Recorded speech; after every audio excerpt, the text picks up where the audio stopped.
बिस्मिल्लाहिर्रहमानिर्रहीम। अस्सलामुअलैकुम। मेरा नाम मोहम्मद इलियास चिश्ती है और इस वक्त मौजूद हूँ Chishti chemicals and engineering workshop Khanewal में।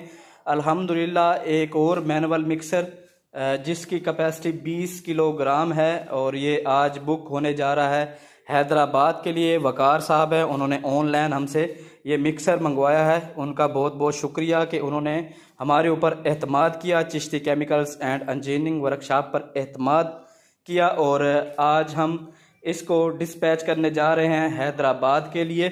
ये मैनुअल मिक्सर है, 20 किलो कैपेसिटी है, स्टील में बना हुआ है। हाथ के साथ आप इसको ऑपरेट कर सकते हैं, वो भी आसानी।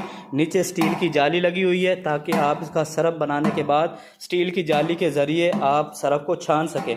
यहाँ पर स्टैंड लगा दिया है, अगर कल को अगर आप मोटर लगाना चाहें तो इस मिक्सर पर आप मोटर भी लगा सकते हैं।